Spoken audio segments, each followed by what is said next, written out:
I opened my door to a stranger who claimed to be the father who abandoned me. He held 20 years of returned letters and a court order my mother hid. Realizing my entire life was a lie, I invited him in and plotted my revenge. This is where the story truly begins, and you won't want to miss what happens. Make sure you're subscribed to see it through to the end. We're always curious. Where in the world are you all watching from today? Let us know in the comments. The timing could not have been worse. That's the first thing I thought when the doorbell rang. It wasn't fear or curiosity or even annoyance. It was just a bone-deep exhaustion.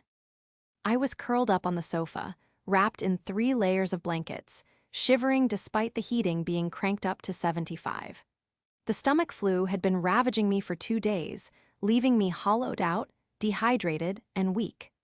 My hair was a matted mess on top of my head, and I was wearing sweatpants that I hadn't changed out of since Tuesday. James, my fiancé, was still at work. He wasn't due back for another 3 hours. I wasn't expecting a package. I wasn't expecting anyone. The doorbell rang again, more urgent this time, 2 sharp bursts. "Coming," I croaked, my voice sounding like gravel grinding together. I forced myself upright. The room spun lazily to the left. I had to grip the back of the sofa to steady myself, waiting for the black spots in my vision to clear. I shuffled toward the door, my socks sliding on the hardwood floor. I checked the peephole, squinting through one eye. There was a man standing on my porch. He looked older, maybe in his mid-50s. He was wearing a worn canvas jacket, the kind construction workers wear until the elbows fray. He had a baseball cap pulled low, but I could see gray stubble on his cheeks and deep lines etched around his mouth. He was clutching a plastic grocery bag against his chest like it was full of gold bars. He didn't look like a delivery driver. He didn't look like a solicitor. He looked terrifyingly nervous. I unlocked the deadbolt but kept the chain on, cracking the door open 3 inches. "Can I help you?" I asked. The cold air from outside hit my feverish skin, making me shudder. The man looked up. His eyes were a startling, piercing blue. My breath hitched in my throat. I knew those eyes. I saw them in the mirror every single morning while I brushed my teeth.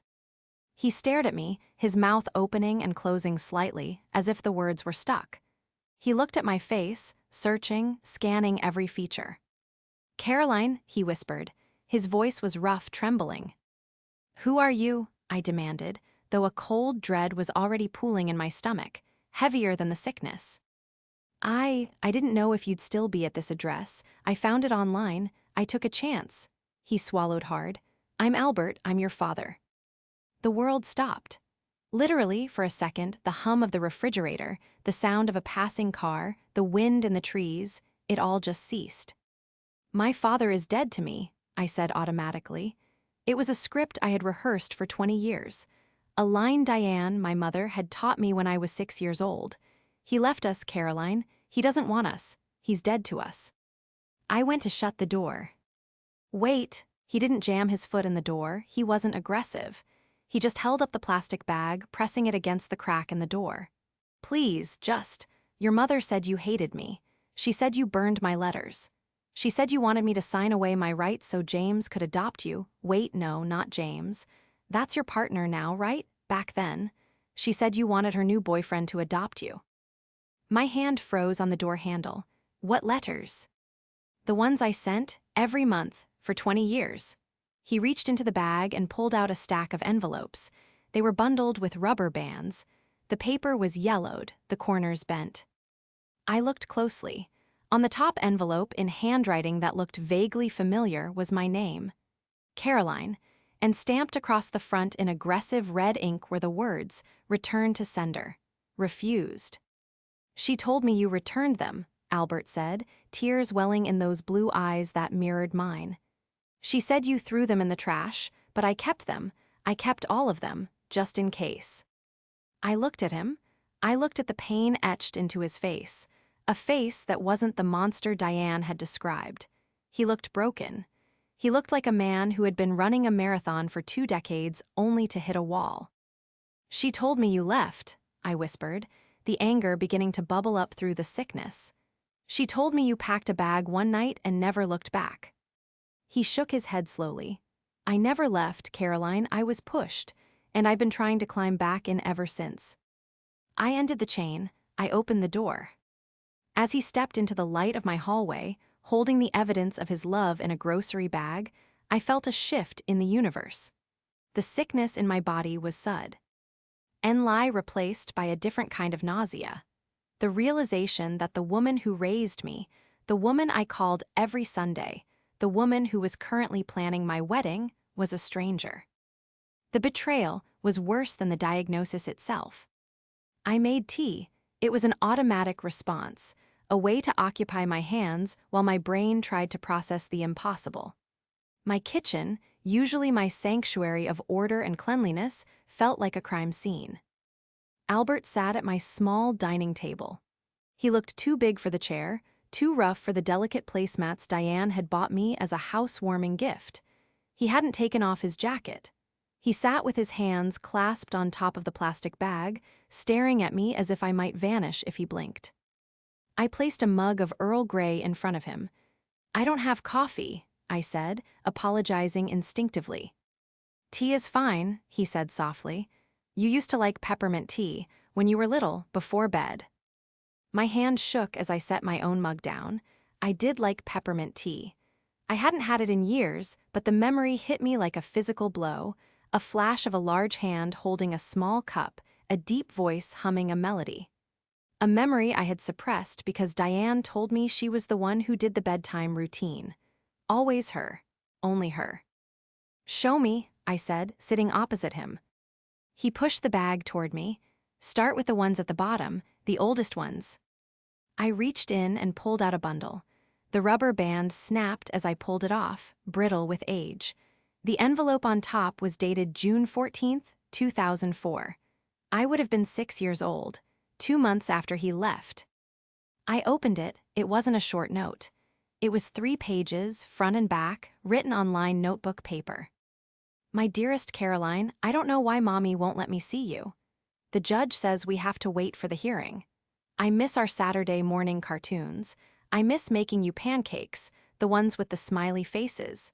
Please know that Daddy didn't leave because of you. I am fighting to come home. I love you more than all the stars." I put the letter down, my vision blurred. "She told me you moved to Florida with a waitress," I said, my voice sounding distant to my own ears. "She said you hated being a father." Albert let out a dry, bitter chuckle. He reached into his jacket pocket and pulled out a folded piece of paper. It looked official. Legal. "I didn't move to Florida, Caroline. I lived in a studio apartment 4 miles away from your childhood home for 5 years, spending every dime I made on a lawyer. Look at this." He slid the paper across the table. It was a court docket. Diane Miller v. Albert Miller, restraining order request, denied, custody modification, pending.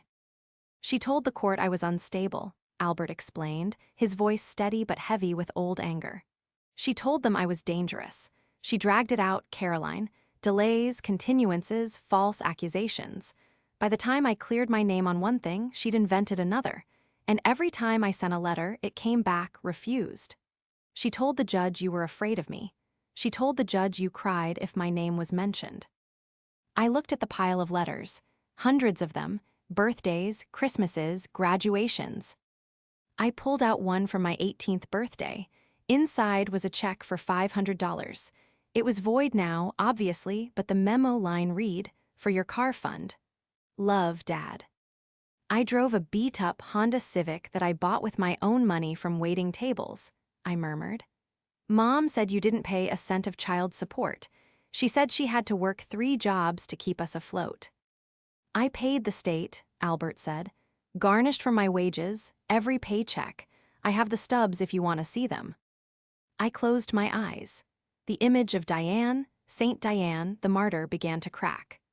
I thought of all the times she sighed while paying bills, looking at me with those sad, martyr eyes, saying, "It's hard doing this alone, Carrie, but I do it for you because your father couldn't be bothered."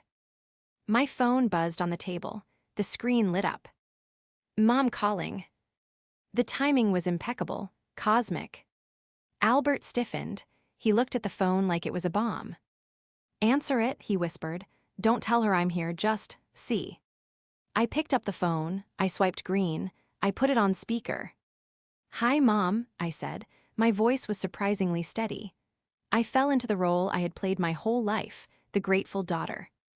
"Caroline, honey," Diane's voice chirped, sugary and smooth. I was just looking at the florist quote for the wedding. You know, the hydrangeas are really adding up. I was thinking maybe we cut the centerpieces down, unless you want to chip in a bit more. I mean, I'm stretching myself thin as it is, you know how tight money is for me. I looked at Albert. He was looking at his hands, his jaw clenched. "I thought we had a budget, Mom," I said. We do," she sighed, a heavy, dramatic sigh. "It's just, well, your father never helped with a college fund, and he certainly isn't helping with this wedding, is he? It all falls on me, as always, but don't you worry, sweetie. I'll pick up an extra shift at the agency. I'll make it work, I always do." The lie was so casual, so practiced. She wielded his absence like a weapon to guilt me, to control me. "Thanks, Mom," I said. "You're the best." "I know, honey. Get some rest. You sound awful." She hung up. The silence in the kitchen was deafening. Albert looked up at me, his eyes red. "See." "I see," I said. I looked at the legal documents Albert had brought. I looked at the letters. And then I looked at the chaotic pile of papers on my own counter, my work bag. Diane had made a critical error. She had spent 20 years lying to a child, forgetting that the child would grow up. She forgot that I didn't just become an adult, I became a senior archivist for one of the city's biggest corporate law firms. My entire job was digging up the past. My entire career was built on organizing chaotic paper trails, finding the missing link, and distinguishing authentic documents from forgeries. She thought she had buried the truth. But she had forgotten one crucial thing. I organize evidence for a living, and I was about to build the biggest case of my life. To understand the magnitude of the lie, you have to understand the woman who told it. Diane wasn't just a mother, she was a performance artist. She was a beautiful woman, blonde and petite, who aged with a grace that she attributed to clean living, but was mostly due to expensive creams she couldn't technically afford. She was a real estate agent, a profession that suited her perfectly because it allowed her to sell a facade. She could walk into a crumbling house and make you see a palace. Growing up, it was us against the world. That was her mantra. "Just you and me, Carrie, we don't need him." She curated our life to be a tragedy where she was the heroine. I remembered dinners of buttered noodles where she would starve, so I could have the last scoop, making sure to tell me, "I'm not hungry, baby, you grow." I found out years later she was eating takeout lunches at work. She isolated us. We didn't have much extended family. Her parents were difficult, so we rarely saw them. Albert's family was dangerous, so we never saw them. It was a closed loop. A vacuum where Diane was the source of all love, all money, all safety. And now, she was doing it with my wedding. James and I had been engaged for a year. James is an accountant, steady, logical, kind. He was the first man I ever dated that Diane didn't immediately try to dismantle. I think she liked him because he was quiet. She thought she could control him. Since the engagement, Diane had taken over. She called the vendors. She picked the colors. She managed the budget.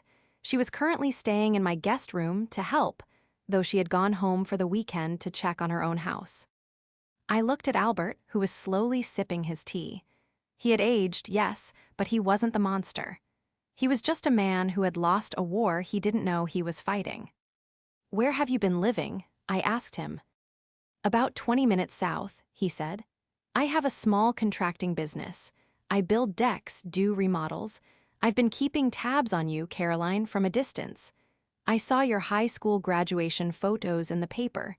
I saw the announcement when you made the dean's list. I have a scrapbook." He hesitated, then reached for his wallet. He pulled out a photo. It was grainy, clearly taken with a zoom lens from a distance. It was me, walking out of my office building last year. "I didn't want to spook you," he said apologetically, "but I just wanted to see that you were okay." The front door unlocked. I jumped, Albert froze. "Caroline, I'm home early." It was James. He walked into the kitchen, shaking rain off his umbrella. He stopped dead when he saw Albert. James is good with faces, he's good with details. He looked from me to the man in the work jacket, and his eyes widened. "Is everything okay?" James asked, stepping to my side instinctively, placing a hand on my shoulder. "James," I said, my voice shaking, "this is Albert." James frowned. "Albert the—" "My father," I said. James looked at Albert, then at the pile of letters, then at the court documents spread across the table. He looked at my face, which was pale and streaked with dried tears. "But," James started, confused. "Diane said he was in prison, or Florida. She said he—" "She lied," I cut in. The anger was crystallizing now, hardening into something sharp and useful. "She lied about everything." I picked up a letter from the pile. It was unopened. "She returned all of these. She told him I hated him. She told me he hated me." James picked up the court document. He read the dismissal of the restraining order. He read the judge's notes citing insufficient evidence and petitioner's inconsistency. As an accountant, James understood documentation. He understood. "Odd facts." He looked up, his face hardening. "She's coming over for dinner tomorrow night," he said, "to finalize the seating chart." "I know," I said. Albert looked anxious. "I should go. I don't want to cause trouble with your mother. I needed you to know." "No," I said firmly. "You aren't going anywhere. You've missed 20 years. You aren't missing another minute." I looked at James. "I need you to help me scan all of this. Every letter, every court docket, every cashed child support check." James nodded, loosening his tie. "I'll get the scanner." I turned to Albert. "And you," I said, "are going to tell me everything. Every date, every lawyer you hired, every time she blocked you. Because tomorrow night, we aren't discussing seating charts." "What are we doing?" Albert asked.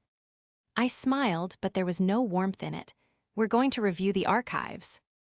Diane was coming into my home, expecting a submissive daughter and a passive son-in-law.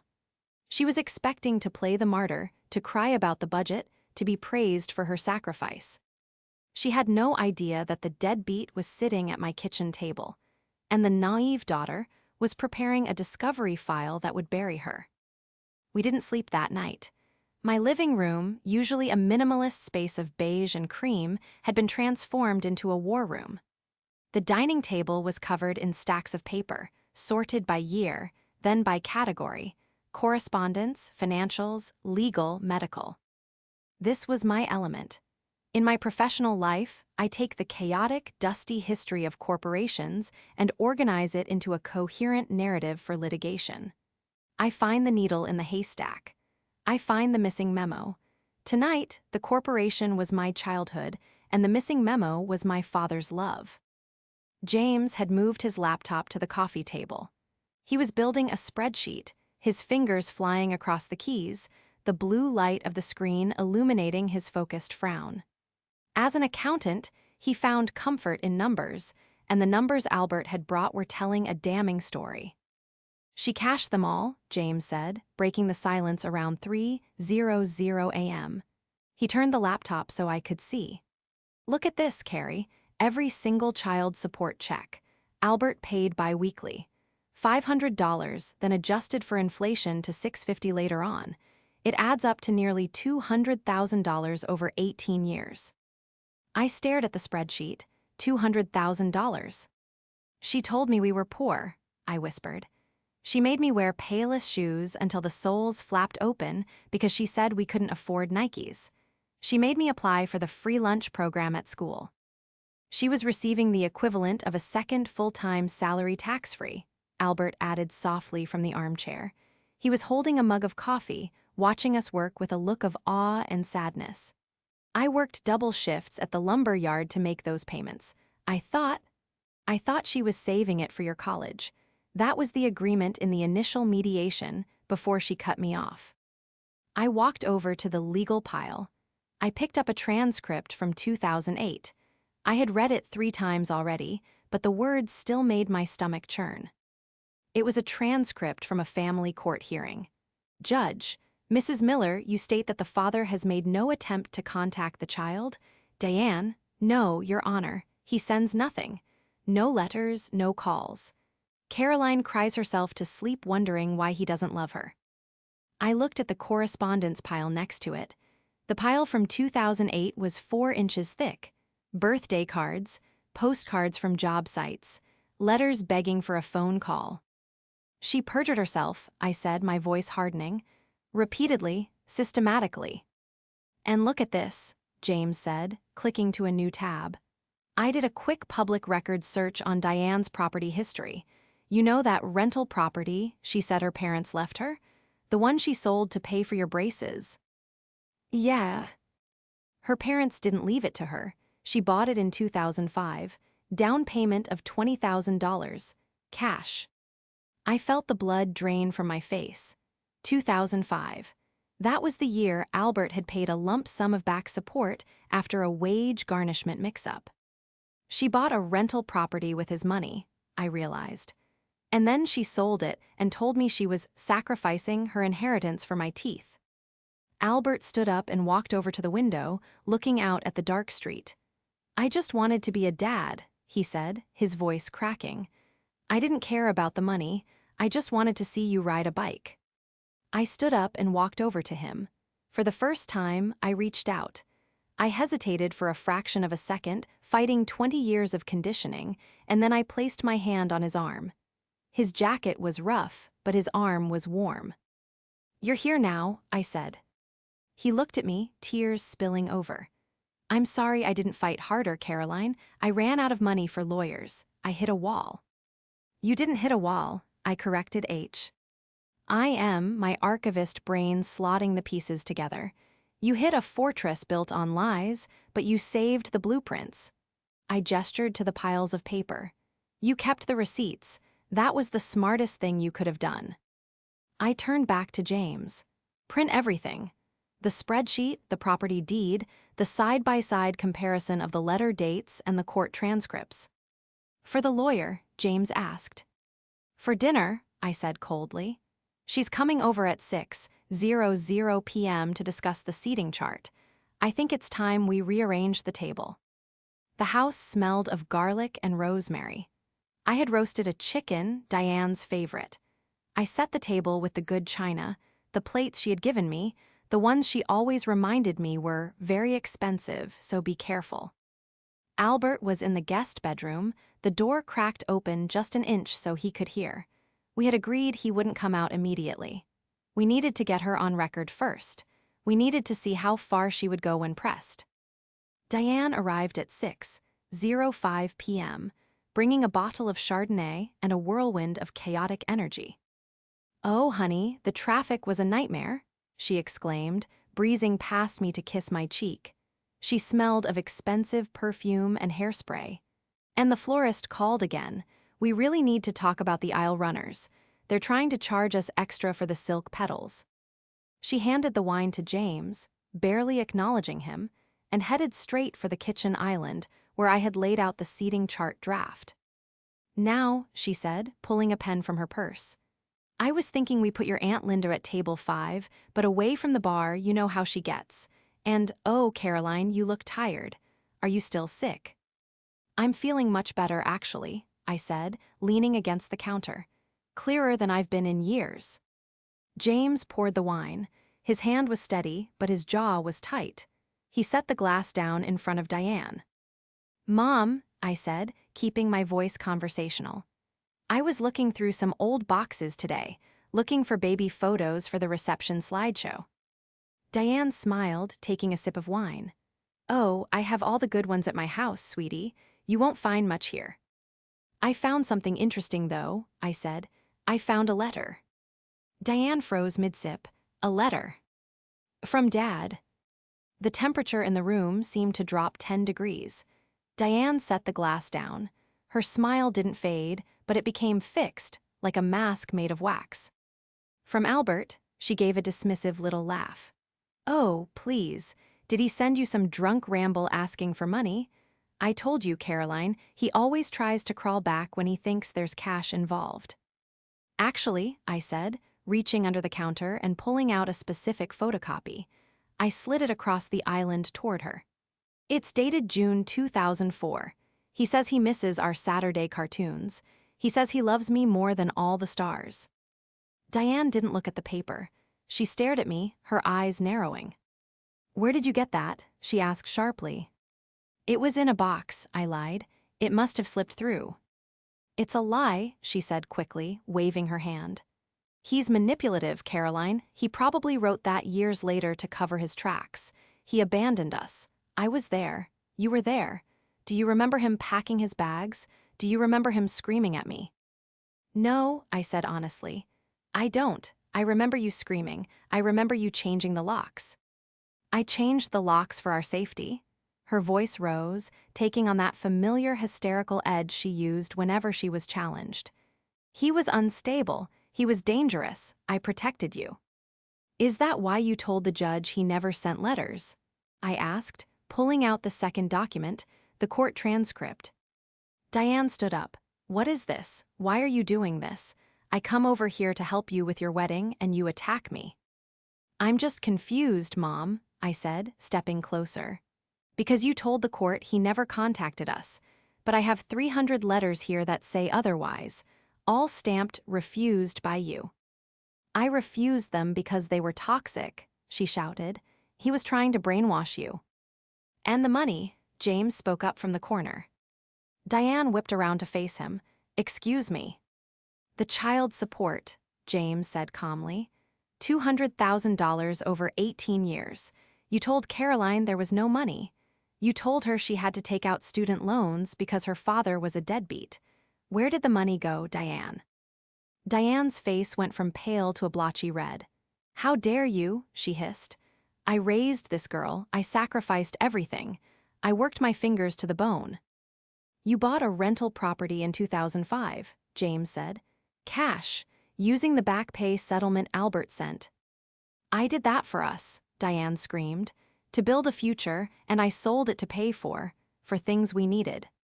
You sold it to buy your Mercedes, I said. I remember when you got that car. You told me you won a bonus at work. Diane was breathin'. G heavily now. She looked trapped. She looked at the door, then back at me. Her eyes filled with tears, her ultimate weapon. Caroline, she sobbed, her voice breaking perfectly. I can't believe you're doing this. After everything I've done, you're letting him win. He's not even here and he's still destroying our family. He's a monster, if you knew what he was really like.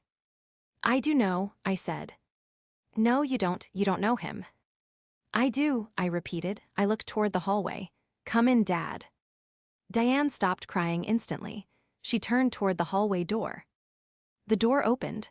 Albert stepped out. He wasn't holding the bag anymore. He was standing tall, his hands at his sides. He looked at Diane, not with anger, but with a profound, pitying disappointment. Hello, Diane, he said. Diane made a sound I had never heard before, a strangled gasp, like all the air had been sucked out of her lungs. She stumbled back against the counter, knocking her wine glass over. The Chardonnay spilled across the seating chart, soaking the paper in gold. Get out, she whispered. Then she screamed, Get Chaim out of here. He's going to hurt me. Call the police. She lunged for her phone. I'm calling 911. He's violating the restraining order. There is no restraining order, Albert said calm. The judge dismissed it in 2009. You know that. You were there. He broke in, she screamed at me, her eyes wild. Caroline, run. He's going to kill us. It was a performance. A terrifying, Oscar-worthy performance. If I hadn't read the files, if I hadn't spent the last 24 hours analyzing the data, I might have believed her. I might have been scared. But I wasn't scared. I was disgusted. Stop it, I said. My voice wasn't loud, but it cut through her screaming like a blade. Stop acting. Diane froze. She looked at me, and for the first time in my life, I saw the mask completely fall away. There was no martyr, no loving mother, just a cold, calculating stranger who had been caught. "You ungrateful little brat," she spat. Diane stormed out 3 minutes later. She didn't leave in tears, she left with threats.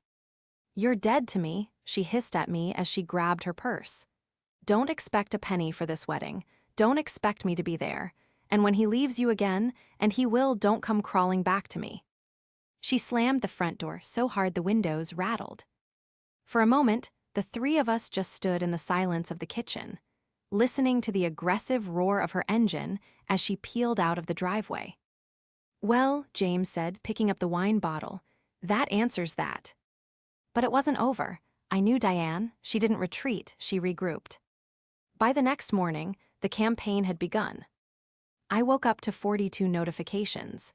Diane had posted on Facebook a vague, tragic status about betrayal and protecting your children from wolves. She had called my Aunt Linda, my grandmother, and 3 of my bridesmaids. My phone rang. It was Aunt Linda.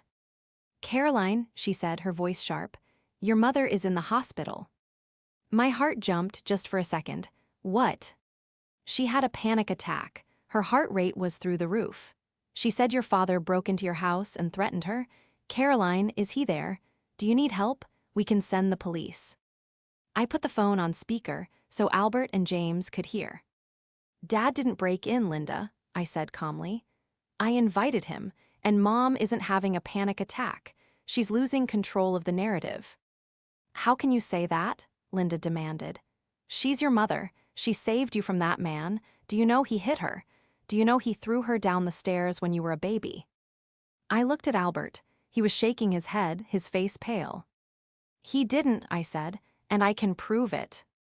"You're brainwashed," Linda snapped. "I'm coming over there." "If you come over here," I said, "I will show you the court documents where Mom admitted under oath that there was no physical abuse, only emotional incompatibility. I will show you the financial records where she stole my college fund, but if you come here to scream at me, don't bother." I hung up. "She's going to burn everything down," Albert said. "She'll ruin your wedding. She'll ruin your reputation. Caroline, maybe I should go. I can't let her destroy your life." "She's not destroying it," I said, opening my laptop. "She's giving us more evidence." I logged into the wedding vendor portal. I needed to see what damage she had done. My breath hitched. She canceled the venue. James rushed to my side. "What?" "She called the venue this morning. She told them the wedding was off. She asked for the deposit back, the deposit we paid, but she put her name on the contact list." "That's theft," James said, his accountant voice turning into his angry voice. "It's more than theft," I said. "It's malice." I turned to Albert. "You said there was a time she claimed I was hospitalized to get an emergency continue." "Ants." "Yes," Albert said. "October 2010. She told the judge you were in the ICU with pneumonia and couldn't be moved or visited. The judge granted an emergency stay on my visitation rights. By the time it was lifted, 3 months had passed." "October 2010, I repeated. I stood up and went to the hallway closet where I kept my own personal records. I dug out my old high school yearbooks and my box of report cards. "October 2010, I muttered, flipping through a binder. 7th grade. I found it, my attendance record. "Perfect attendance," I whispered. "I wasn't in the ICU. I was at school every single day that month. I even won a certificate for it." I grabbed the folder. "James," I said, "call the venue. Tell them it was a fraudulent cancellation. Reinstate it. Put a password on the account. Albert, get the keys." "Where are we going?" Albert asked. "We're going to the courthouse," I said. "We're going to pull the official transcripts of that 2010 hearing. And then we're going to the hospital to get a certified letter stating I was never admitted in 2010. And then, I said, a cold resolve settling over me, we're going to Aunt Linda's house. Because Mom has called a family emergency meeting there for tonight. She thinks she's holding court." I looked at the stack of evidence. The letters, the checks, the attendance record, the lies. "She wants to tell the family a story," I said. "I think it's time I finished it for her." The investigation was over. The case was built. It was time for the closing argument. Aunt Linda's house was a shrine to the Miller family matriarchy. The walls were covered in photos of us, Diane, Linda, their mother, and me. There were no men in the photos. The narrative had always been that the men in our family were temporary, flawed accessories to the main event, the women. We pulled up to the curb at 7:30 p.m. The driveway was full. My grandmother's Buick was there. My cousin Sarah's Jeep. It was a full house. "Are you ready?" James asked, putting the car in park. He reached over and squeezed my hand. His grip was firm, grounding me. I looked at Albert in the rearview mirror. He was pale, wringing his hands in his lap. He looked like a man walking to the gallows, not a man walking into his vindication. "You don't have to say a word," I told him. "I'm the lawyer today, you're just the evidence." We walked up the path. I didn't knock. I used the key under the mat that I had known about since I was 5. I pushed the door open. The living room went dead silent. They were all there, Aunt Linda, Grandma, Sarah, and 2 of Diane's best friends from the agency. And in the center of the room, sitting on the plush velvet armchair with a blanket draped over her legs, was Diane. She looked frail. She had no makeup on, a calculated move for a woman who wouldn't take the trash out without mascara. She was holding a tissue to her nose, her eyes red-rimmed. "Caroline," Aunt Linda said, standing up from the sofa, her face was hard. "I can't believe you brought him here, after what he did to your mother last night." "He didn't do anything to her," I said, my voice projecting clearly across the room. "I didn't take off my coat. I didn't smile. But she certainly did a number on all of you." "Get him out," Diane shrieked. It was a high, thin sound.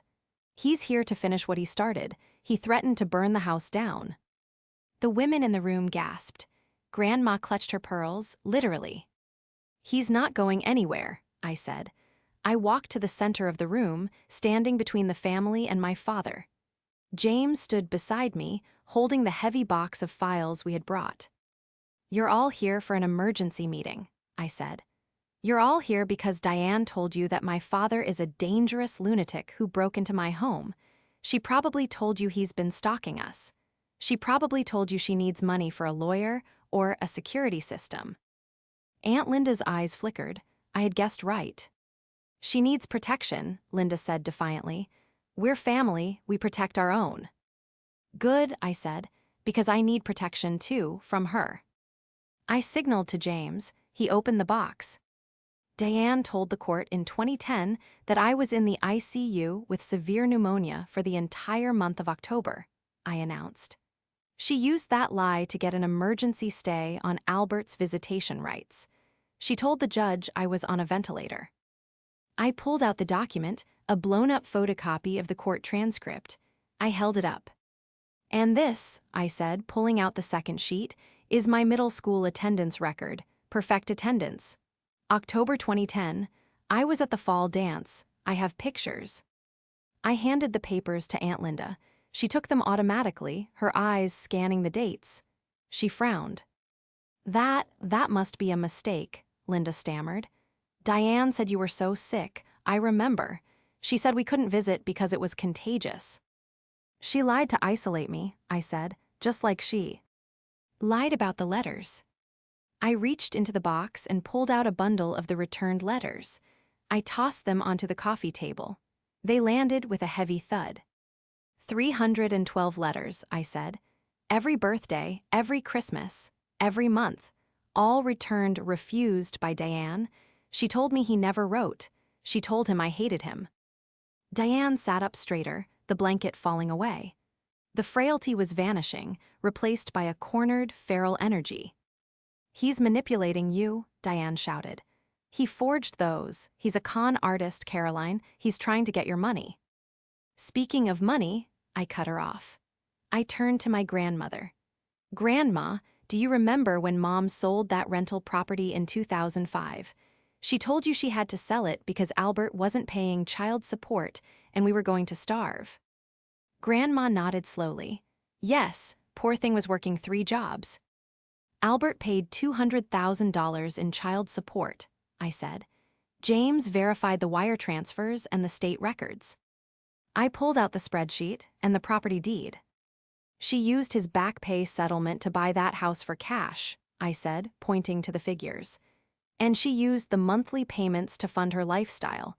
The Merceds, the trips to Cabo, the business expenses, that was my father's money. Money meant for my education. Money meant for me. The room was shifting. The air was changing pressure. The aunts were looking at the papers, then at Diane. The narrative was cracking. "You little ingrate," Diane hissed. Her voice dropped an octave. The sweet victim voice was gone. "I fed you, I clothed you, I gave up my life for you." "You stole my father?" I shouted back, my composure finally fracturing. "You stole 20 years. You looked me in the eye when I was 7 years old and crying because I missed my daddy, and you told me he didn't love me. You watched me grieve a living man for 2 decades, Diane. That isn't sacrifice. That is torture." Diane stood up. She wasn't frail anymore. She was furious. "I did what I had to do," she screamed, stepping toward me. "He wasn't good enough for us. He was a carpenter, a nobody. I wanted better for you. I wanted to mold you into something special, not some contractor's daughter who smells like sawdust." "So you lied?" Aunt Linda asked, her voice quiet. Diane whipped around to face her sister. "Oh, grow up, Linda. You're just jealous because I actually made something of my life. I managed the situation. I controlled the variables. That's what mothers do." "You committed perjury," James said coldly, "and fraud." "I am the victim here," Diane shrieked, her face twisting into something ugly. "My own daughter is betraying me after I planned her whole wedding, after I—" "The wedding you canceled?" I asked. The room gasped again. "I reinstated it this morning," I said, "and I removed you from the guest list, and the vendor contacts, and my life." Diane stared at me. She looked around the room, searching for an ally. She looked at her mother, her sister, her friends, but they were all looking at the table covered in returned letters. They were looking at the evidence of a 20-year deception. "Mom," Diane said to my grandmother, "you can't believe him. He's..." Grandma stood up. She walked over to the coffee table and picked up one of the envelopes. She looked at the handwriting, Albert's handwriting. She looked at the refused stamp in Diane's distinct red ink. "You told me he hit you," Grandma whispered. "You told me he was a monster. I lent you $10,000 for a lawyer because I thought you were in danger." "I was," Diane insisted. "I was in danger of losing control." Albert spoke for the first time. His voice was deep, calm, and incredibly sad. He stepped forward. He didn't look angry. He looked at Diane with the weary eyes of a man who had finally put down a heavy load. "You were never afraid of me, Diane," Albert said. "You were afraid that if Caroline loved me, she wouldn't need you quite so much. You were afraid of sharing her." Diane's mouth opened and closed. She looked at him, and for a second I saw the fear. Not fear of violence, but the fear of a narcissist who has been stripped naked in the town square. "Get out," she whispered. "All of you, get out of my mother's house." "Actually," Aunt Linda said, crossing her arms, "this is my house, Diane, and I think you're the one who needs to leave." Diane froze. The color drained from her face for real this time. "Linda," she gasped. "You lied to us," Linda said. "For 20 years, you made us hate a good man. You made us accomplices in hurting Caroline. Get out." Diane looked at me one last time. Her eyes were black holes of malice. "You'll be sorry," she spat at me. "You'll come crawling back when he disappoints you. They always do. You're nothing without me." "I'm everything without you," I said. Diane grabbed her purse and stormed out the front door. We heard her car start, the engine reviving aggressively, and then the screech of tires. She was gone. The silence that followed was heavy, but it wasn't oppressive. It was the silence of a fever breaking. Grandma walked over to Albert. She looked up at him. He was a foot taller than her. Her hands were shaking. "I'm so sorry," she whispered. "I didn't know." Albert smiled, a small, tentative smile. "It's okay, Margaret, it's over now." I looked at my father. I looked at the letters on the table. The archive was open. The truth was out. And for the first time in 20 years, the air in the room felt breathable. The fallout was swift and absolute. Diane didn't disappear quietly. She tried to launch a counteroffensive. She sent emails to my boss claiming I was stealing company secrets. My boss, who knew the whole story by then, blocked her address. She tried to sue James for defamation regarding the financial comments, a case that was dismissed before it even reached a hearing. But without her family, without her audience, she began to shrink. Aunt Linda and Grandma cut her off completely. It turned out that once the keystone of her lies was removed, the whole structure collapsed. The family realized that the feuds Diane had started with other relatives over the years were likely just as fabricated as her war with Albert. We didn't sue her for the money. Albert wanted to, initially, on principle. But I was tired. I didn't want to spend another 5 years in court. I wanted to live. We got a permanent restraining order, citing her harassment and the fraudulent cancellation of the wedding, and we closed the file. 3 months later, the wedding finally happened. It was a crisp autumn day. The venue, which James had successfully rebooked, was decorated in deep greens and golds. There were no hydrangeas. I picked wildflowers instead. The moment everyone was waiting for, the moment I had dreaded for years when I thought I would have to walk alone, finally arrived. I stood at the back of the aisle. My dress was simple, elegant lace. My heart was hammering, but not from nerves, from joy. "Ready?" Albert asked. He was wearing a tuxedo. It fit him perfectly. He had cleaned up nicely, shaved, hair trimmed. He looked distinguished. He looked like my dad. He offered me his arm. "I've been practicing walking," he joked softly, trying not to trip. "Just don't let me fall," I said. "Never again," he promised. The music started. We stepped out. As we walked down the aisle, I saw the faces of the people who loved me. Aunt Linda was crying, clutching a tissue. Grandma was beaming. James was waiting at the altar, looking handsome and solid and true. But the most important thing was the weight on my arm. The steady, solid presence of the man who had fought for 20 years to be here. When we reached the front, the officiant asked, "Who gives this woman to be married?" Albert looked at me. He didn't say the standard line. We had written our own. "She gives herself," Albert said clearly, his voice thick with emotion.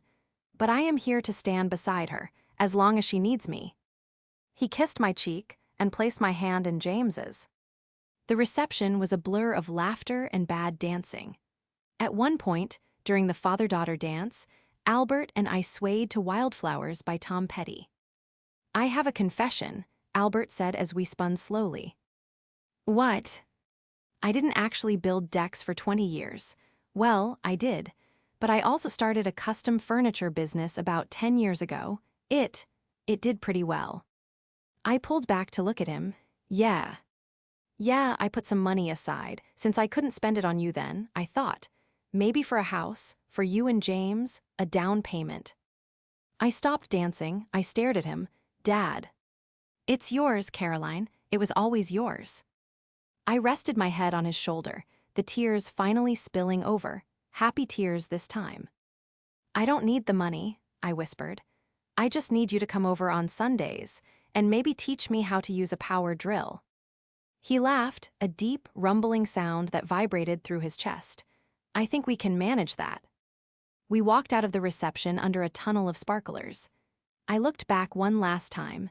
There was no shadow of Diane. There was no ghost of the past. There was just my family, imperfect, stitched back together with scar tissue and truth, but finally whole. I had spent my life as an archivist, preserving the past. But as I got into the car with James, holding my father's hand through the window one last time, I realized I was finally done with history. It was time to start writing the future.